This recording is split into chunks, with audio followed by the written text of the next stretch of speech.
다 함께 기도하시겠습니다. 오늘도 온 세상을 다스리시는 아버지 하나님, 코로나19의 갑작스러운 확산으로 고통당하고 있고 두려움에 빠진 이 땅을 고쳐주시옵소서. 하나님 앞에서 바로 살지 못했던 우리의 죄를 깨닫고 회개합니다. 주님 용서하여 주시옵소서. 우리 모두를 예수 그리스도의 보혈로 덮어 깨끗게 하시는 사순절 될 수 있도록 주님 도와주시옵소서. 코로나19가 더 이상 확산되지 않고 그치게 하여 주옵소서. 온 국민이 감염 예방을 위해서 개인 위생에 최선을 다하게 하시고, 또한 코로나19 확산을 막기 위해서 밤낮없이 수고하는 방역 당국과 의료진을 위로하시고 새 힘을 주시옵소서.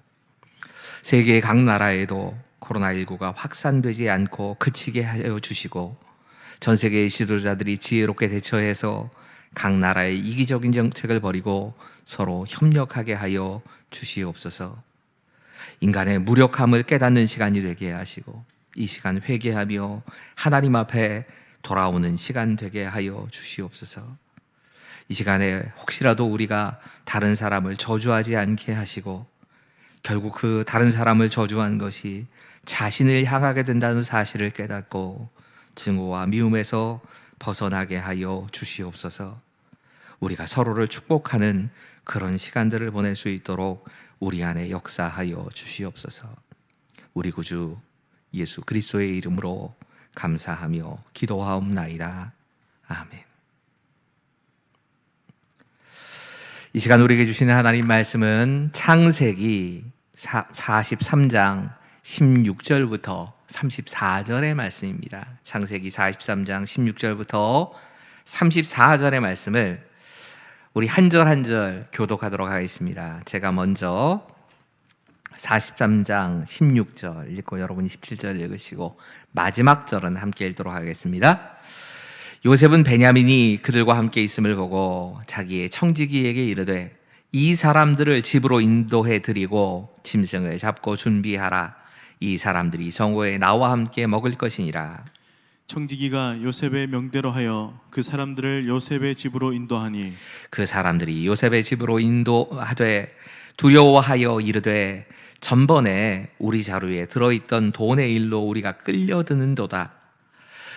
이는 우리를 억류하고 달려들어 우리를 잡아 노예로 삼고 우리의 나귀를 빼앗으려 함이로다 하고, 그들이 요셉의 집 청지기에게 가까이 나아가 그 집 문 앞에서 그에게 말하여 이르되 내 주여, 우리가 전번에 내려와서 양식을 사가지고 여관에 이르러 자루를 풀어본즉 각 사람의 돈이 전에 그대로 자루 아귀에 있기로 우리가 도로 가져왔고 양식 살 다른 돈도 우리가 가지고 내려왔나이다. 우리의 돈을 우리 자루에 넣은 자는 누구인지 우리가 알지 못하나이다. 그가 이르되 너희는 안심하라. 두려워하지 말라. 너희 하나님 너희 아버지 하나님이 재물을 너희 자루에 넣어 너희에게 주신 것이니라. 너희 돈은 내가 이미 받았느니라 하고 시므온을 그들에게로 이끌어내고 그들을 요셉의 집으로 인도하고 물을 주어 발을 씻게 하며 그들의 나귀에게 먹이를 주더라. 그들이 거기서 음식을 먹겠다 함을 들었으므로 예물을 정돈하고 요셉이 정오에 오기를 기다리더니 요셉이 집으로 오매 그들이 집으로 들어가서 예물을 그에게 드리고 땅에 엎드려 절하니 요셉이 그들의 안부를 물으며 이르되 너희 아버지 너희가 말하던 그 노인이 안녕하시냐? 아직도 생존해 계시느냐? 그들이 대답하되 우리 종 우리 아버지가 평안하고 지금까지 생존하였나이다 하고 머리 숙여 절하더라. 요셉이 눈을 들어 자기 어머니의 아들 자기 동생 베냐민을 보고 이르되 너희가 내게 말하던 너희 작은 동생이 이 아이냐? 그가 또 이르되 소자여 하나님이 내게 은혜 베푸시기를 원하노라. 요셉이 아우를 사랑하는 마음이 복받쳐 급히 울 곳을 찾아 안방으로 들어가서 울고 얼굴을 씻고 나와서 그 정을 억제하고 음식을 차리라 하매 그들이 요셉에게 따로 차리고 그 형제들에게 따로 차리고 그와 함께 먹는 애굽 사람에게도 따로 차리니 애굽 사람은 히브리 사람과 같이 먹으면 부정을 입었었더라. 그들이 요셉 앞에 앉되 그들의 나이에 따라 앉히게 되니 그들이 서로 이상히 여겼더라. 함께 읽겠습니다.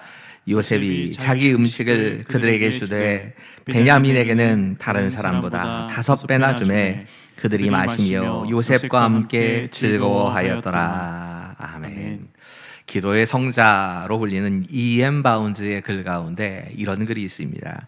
사람들은 더 좋은 방법과 수단을 찾는다. 하지만 하나님은 더 좋은 사람을 찾으신다. 여러분, 하나님은 사람을 찾으십니다.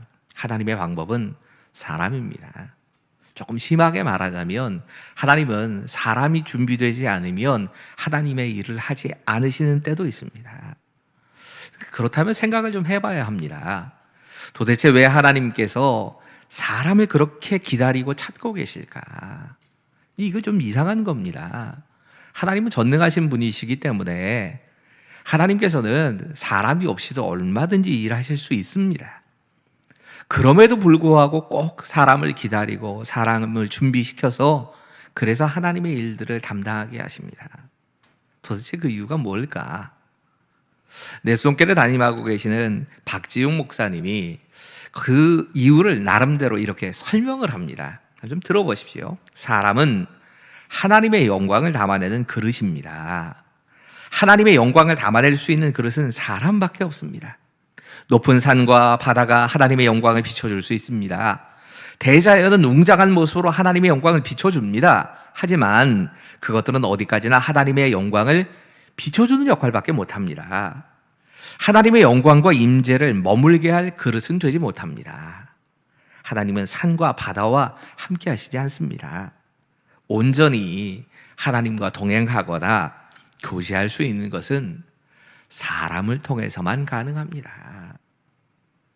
우리가 보는 정말 너무너무 아름다운 하나님의 창조물들, 그 모습을 보면서 하나님이 이렇게 만드셨구나 하고 하나님에 대해서 느낄 수도 있고 하나님에 대해서 생각할 수는 있지만, 하나님께서 하나님의 형상으로 만든, 자신의 형상으로 만든 존재는 사람밖에 없습니다. 하나님의 영이 머무시는 것은 하나님의 형상인 인간 위에만 머무시는 겁니다. 그래서 하나님을 담아내는 그릇, 하나님의 영광이 함께 나타나고 하나님의 영광을 온전히 드러낼 존재는 사람인 겁니다. 그런 의미에서 사람을 찾으시는 것은 어쩌면 당연한 겁니다. 오늘 본문 우리가 금방 읽었던 이 16절서부터 이 마지막 절까지의 이 43장의 말씀은 베냐민을 데리고 두 번째로 애굽을 방문했던 요셉의 형들의 이야기, 요셉과 그 형제들이 만나는 이야기를 담고 있습니다. 좀 특이한 장면이 있습니다. 요셉은 양식을 구하기 위해서 찾아온 이 형들에게, 형들이 이 요셉에게 절을 합니다. 그리고 요셉이 다시 한번 그가 꾸었던 꿈을 생각합니다. 형들이 곡식단에게만 절했던 그 꿈만 생각한 게 아닙니다. 오늘 본문의 말씀에 아주 희한한 장면이 또 하나 등장을 합니다. 다시 한번 이들이 요셉에게 절을 하는데 그때 요셉이 자기 아버지의 안부를 묻습니다. 함께 27절과 28절의 말씀을 함께 읽습니다. 시작. 요셉이 그들의 안부를 물으며 이르되 너희 아버지 너희가 말하던 그 노인이 안녕하시냐? 아직도 생존해 계시느냐? 그들이 대답하되 주의 종 우리 아버지가 평안하고 지금까지 생존하였나이다 하고 머리 숙여 절하더라. 아멘. 이 성경학자들은 이 본문을 해석하면서 지금 이 장면이 아버지 야곱이 실제로 육신적으로 요셉에게 머리를 숙이는 일은 없습니다. 그런 일이 안 일어납니다. 하지만 지금 요셉이 아버지의 안부를 묻고 그가 평안히 계시다 하는 이 장면을 다 안부를 물은 후에 그 형들이 요셉에게 이 절하는 이 장면을 아버지를 포함해서 모든 가족들이 요셉에게 절하는 것과 같은, 요셉의 두 번째 꿈이지요. 해와 달과 11형제가 요셉의 별에 머리를 숙이는 것 같은 그런 일이 벌어진 것이다. 이렇게 해석을 합니다. 첫 번째의 꿈도 두 번째의 꿈도 하나님의 때가 찼을 때 그래서 이제 완전하게 이루어졌다는 겁니다. 하나님의 때가 차면 하나님의 뜻은 이렇게 이루어집니다. 여기서 또 한 가지 생각해 봐야 될 것이 있습니다. 그건 요셉이 이 꿈을 이룬 이후에 하나님의 도구로 사용되고 있다는 것입니다. 분명히 그는 하나님의 그릇으로 하나님의 영광을 드러내는 모습을 이후에도 계속 보여줍니다. 바로 이 이루어지는 하나님의 꿈과 함께 그 꿈을 담아냈던 요셉의 이야기를 통해서 지금 우리를 향한 하나님의 음성을 좀 함께 들어보는 그런 시간을 가지려고 합니다. 먼저는 우리가 요셉의 모습을 통해서 우리가 꿈이 이루어진 그 이후에 어떤 모습으로 하나님께 서야 할 것인가, 아니 정확하게 말하자면 지금의 우리가 하나님 앞에서 어떤 모습으로 서야 할까, 이것을 살펴보려고 합니다. 첫 번째입니다. 함께 읽습니다. 시작. 공과 사를 잘 구분하여 맡겨진 사명을 감당하며 살아야 합니다. 여러분, 베냐민이 왔다는 소식을 듣고 나서 요셉은 그 형제를 초청해서 식사를 같이 합니다. 이 장면이 조금 희한합니다. 이 장면을 조금 깊이 묵상해 볼 필요가 있는 그런 부분이 있습니다. 우리 16절의 말씀을 다시 한번 좀 읽겠습니다. 천천히 읽겠습니다. 시작.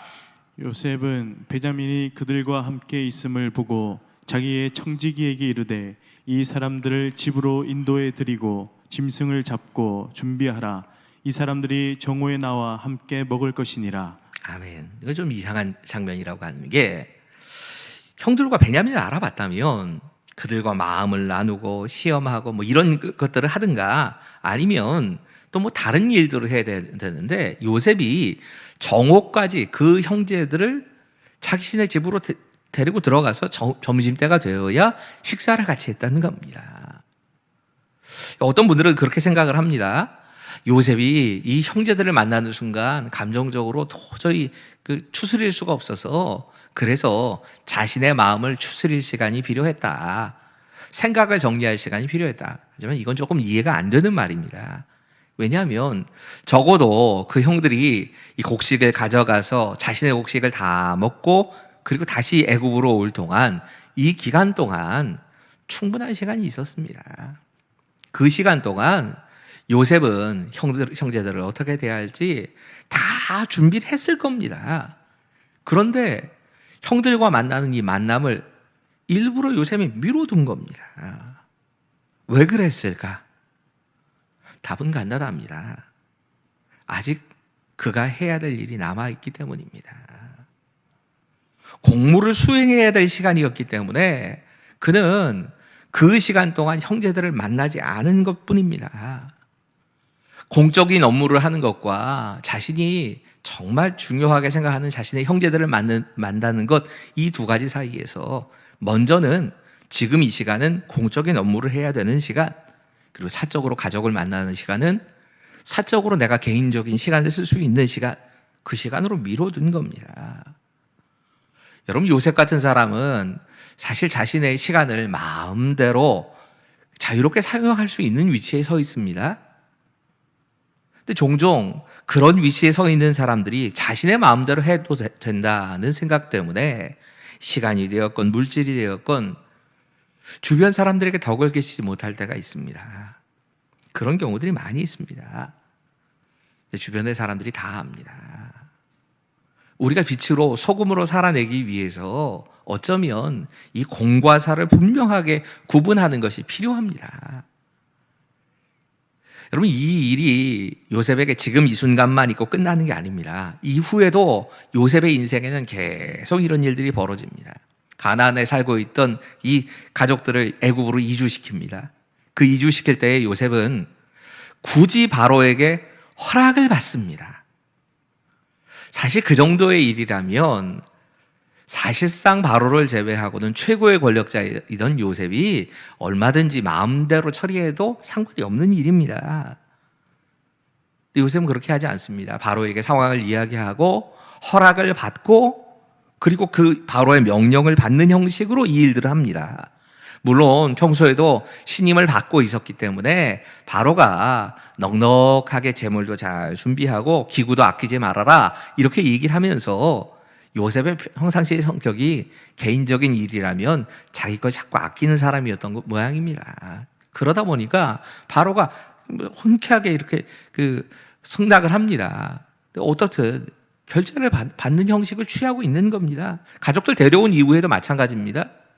바로에게 인사를 시키면서 가족들을 잘 준비시키고 그 중에 대표가 되는 형제들을 데리고 가서 형들 5명과 야곱이 이 바로와 만나게 하기도 하고, 또 이 고센 땅이라고 하는 그 땅에서 공식적으로 이 바로의 궁전에서 키우는 가축들을 요셉의 가족들, 요셉의 형제들이 키우는 이 일을 하게 하는 것, 이 모든 과정에 바로에게 재가를 받고 바로가 일해도 된다 할 때 그 모든 일들을 해나갑니다. 여러분, 충분히 자신의 힘으로 할 수 있음에도 이렇게 하는 건 이유가 딱 한 가지입니다. 나는 공과 사를 구분하겠다는 겁니다. 공적인 일들에 내 사적인 관계가 개입이 되는 경우가 많이 있습니다. 그리고 그것이 무조건 나쁘다고 생각은 하지 않습니다. 다 나쁘다고 이야기를 하는 거 아닙니다. 하지만 특별히 힘이 있는 경우, 결정권을 가지고 있는 사람이 될 경우에 더욱더 조심해야 합니다. 공적인 것과 사적인 것을 구분하지 못하다 보면 자칫 잘못하면 하나님의 영광을 가리고 우리가 해야 될 사명을 감당하는데 문제를 일으킬 수 있습니다. 두 번째로 이 요셉의 모습에서 우리가 생각해 봐야 될 것이 있습니다. 함께 읽겠습니다. 2번입니다. 시작. 믿음의 영향력을 가까이 있는 사람들에게 끼치며 살아야 합니다. 23절의 말씀도 같이 읽지요. 시작.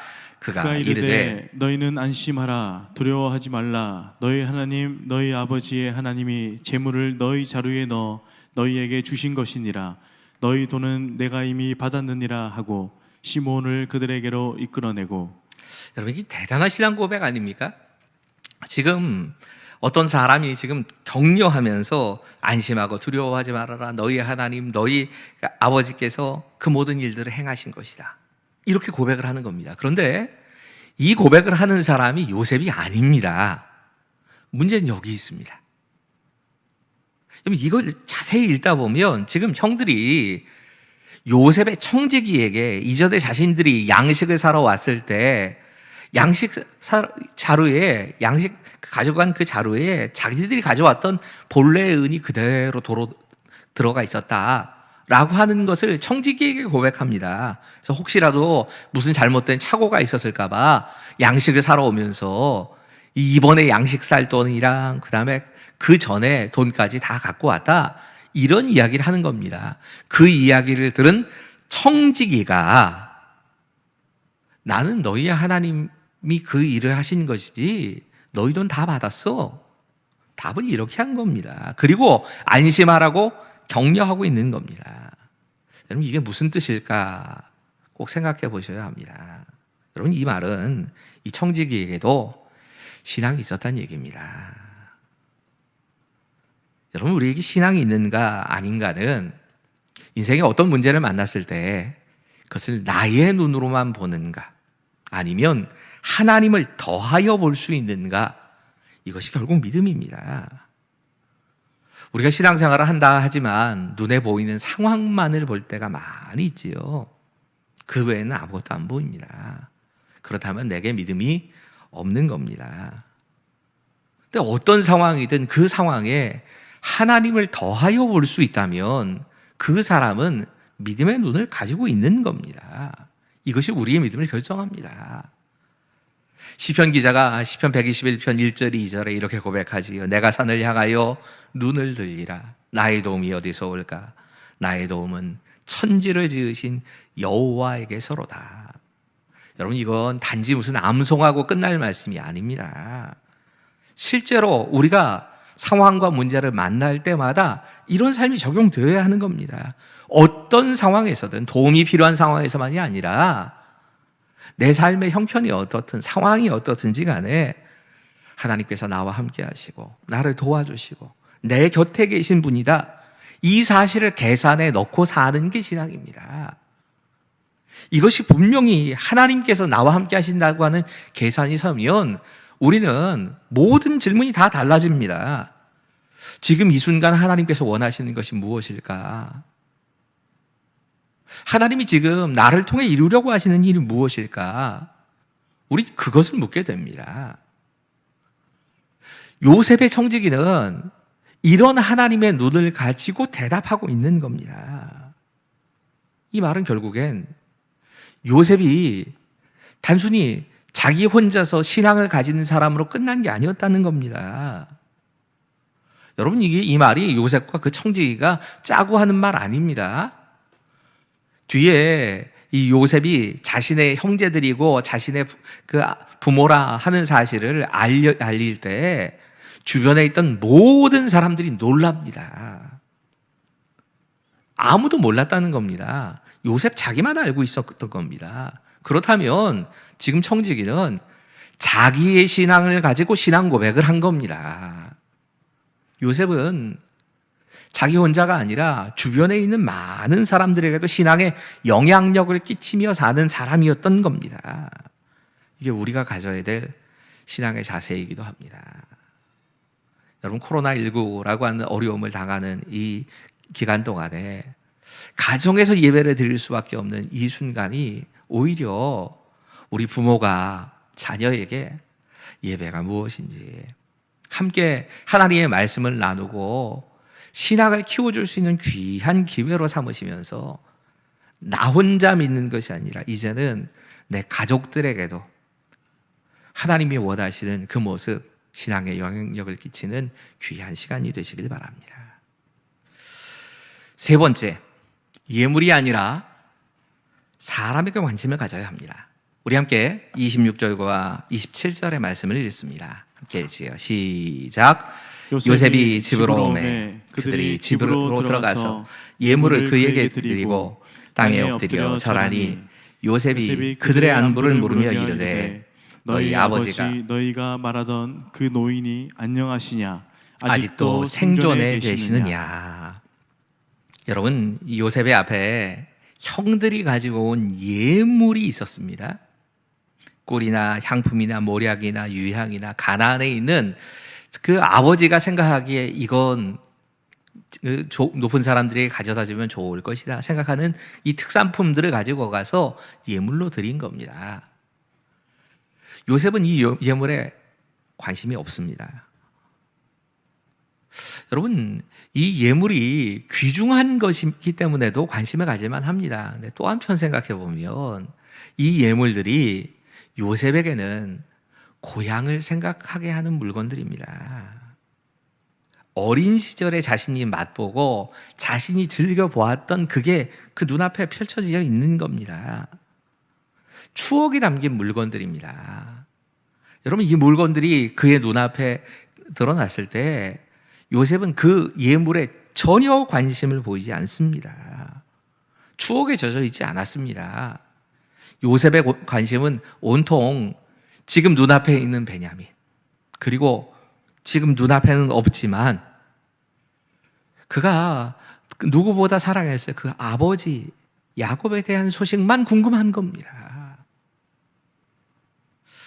호주의 미용사인 나시르 소바니라고 하는 분의 이야기를 책에서 읽어봤습니다. 이분이 언젠가 어떤 손님이 찾아왔는데 머리가 너무 덥수룩한 손님이 그 머리를 자르기 위해서 왔더랍니다. 나시르가 질문을 했답니다. 오랜만에 머리 자르시나 봐요. 이 사람이 희한한 대답을 하는 겁니다. 예, 그동안 마약에 빠져 살았거든요. 이제 드디어 마약을 극복했습니다. 그리고 자축하는 의미에서 머리를 자르러 왔습니다. 이 이야기를 하는데 그 이야기를 듣고 있던 그 앞에서 같이 함께 찾아온 손님의 어머니가 머리를 단정히 자르는 아들의 모습을 보면서 머리를 자르는 내내 우는 겁니다.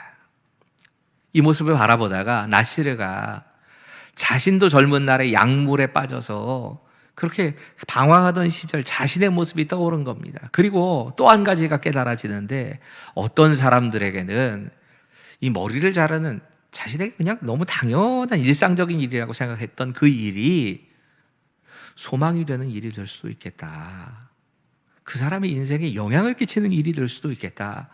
이런 생각을 하게 된 겁니다. 그날부터 일주일에 최소한 한 번씩은 자신의 미용 도구를 가지고 있는 가방을 메고 스케이트보드를 타고 길거리를 돌아다니면서 원하는 사람들이라면 정말 길거리에 이 불황아들 가운데 원하는 사람들 혹은 그 자리에서 머리 자르기 원하는 노숙인들, 이분들의 머리를 잘라주는 일을 지금까지 계속 해오고 있다고 합니다.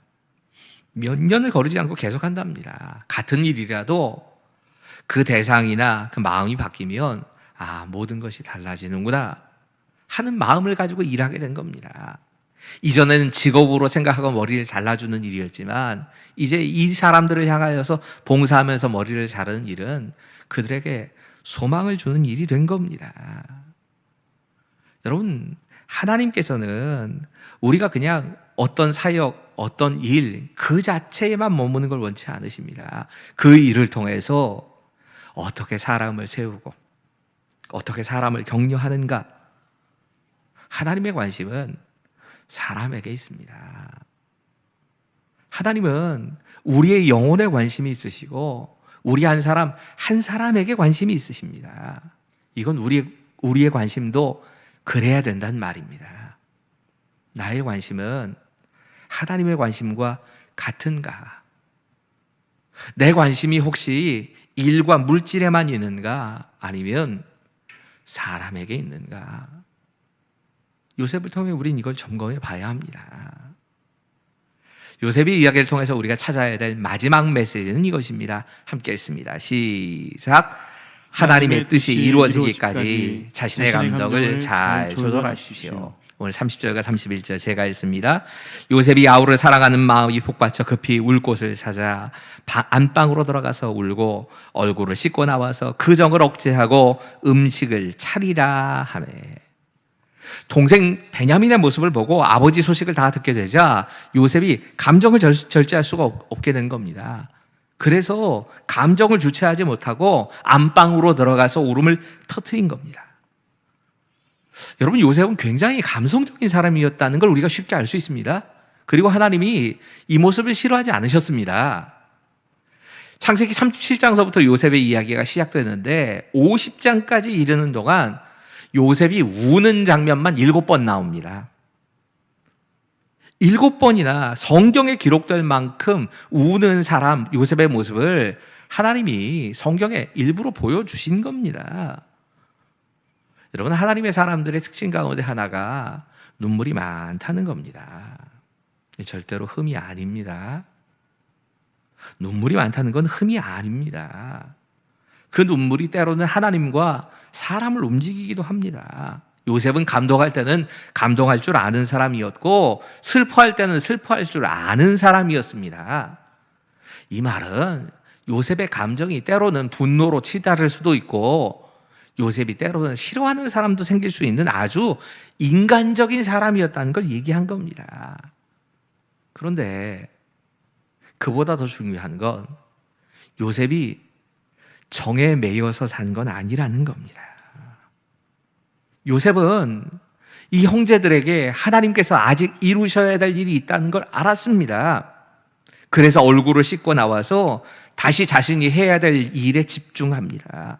여러분, 다른 사람 같으면 그 자리에서 울음을 터뜨리고 내가 요셉이다 이렇게 말했을 것 같은데 요셉은 아직 하나님께서 내게 맡기신 사명이 형제들을 향한 하나님의 사명이 남아있다, 이 사실을 알았기 때문에 감정을 절제합니다. 이것이 우리가 요셉에게 배워야 될 또 하나의 우리의 삶에 가져야 될 자세인 겁니다.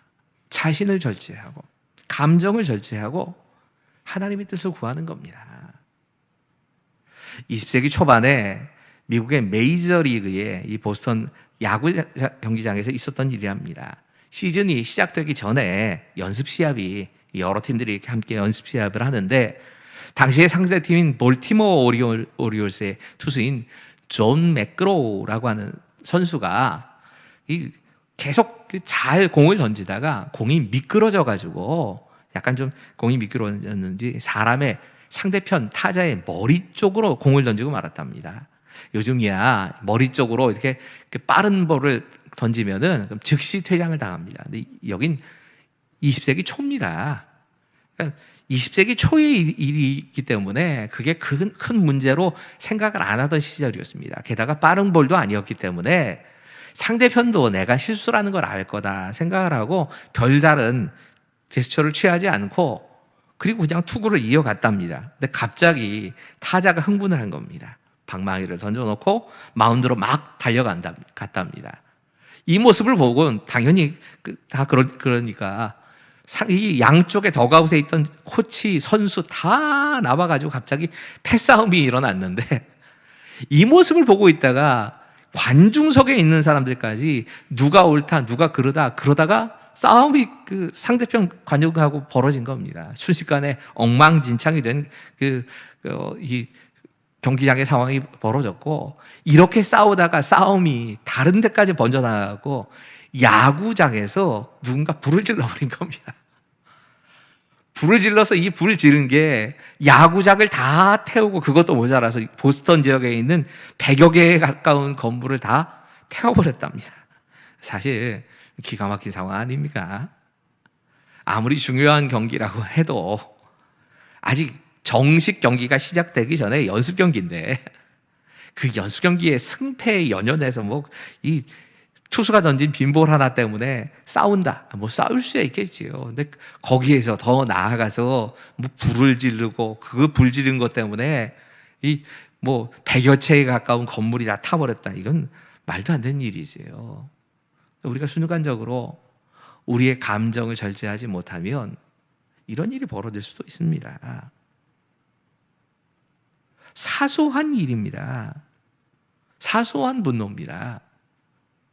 그 감정에 대해서 참고 다스리는 걸 훈련해야 합니다.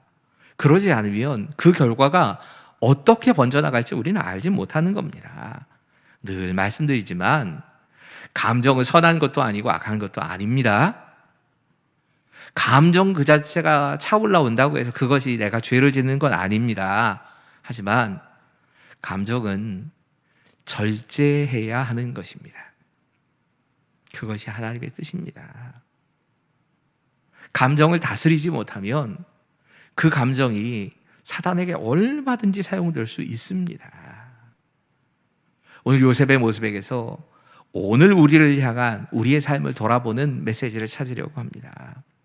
여러분, 하나님께서 꿈을 이루시게 하신 후에 우리는 어떤 모습이 되어야 할까? 먼저는 요셉은 꿈이 성취된 이후에도 공과 사를 명확하게 구분했습니다. 이것이 하나님께서 우리에게 원하시는 모습입니다. 요셉은 믿음의 영향력을 주변의 다른 사람들에게 끼치며 살았습니다. 꿈이 이루어진 후에도 물질이 아니라 사람에게 관심을 가지고 살았습니다.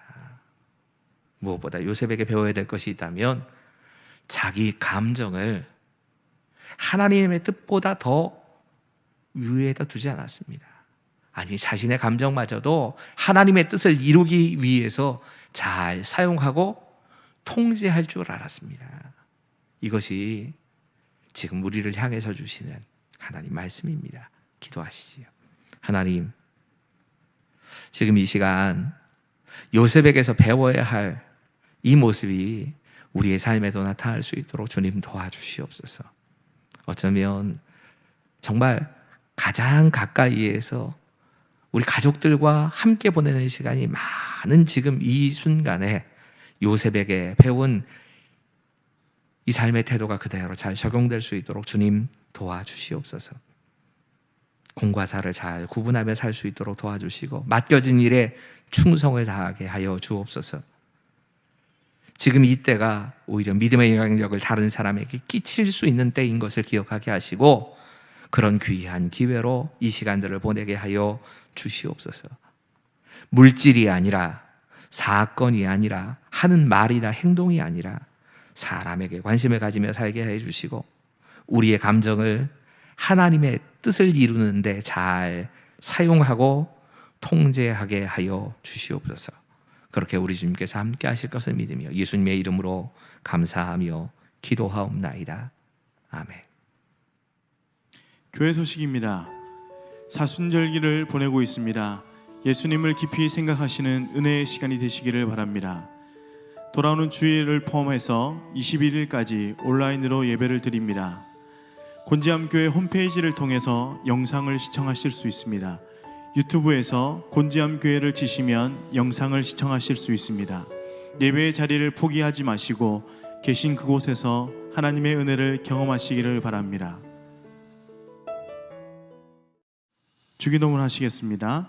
하늘에 계신 우리 아버지, 아버지의 이름을 거룩하게 하시며 아버지의 나라가 오게 하시며 아버지의 뜻이 하늘에서와 같이 땅에서도 이루어지게 하소서.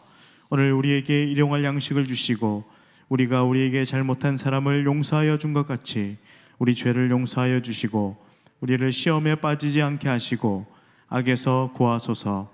나라와 권능과 영광이 영원히 아버지의 것입니다. 아멘.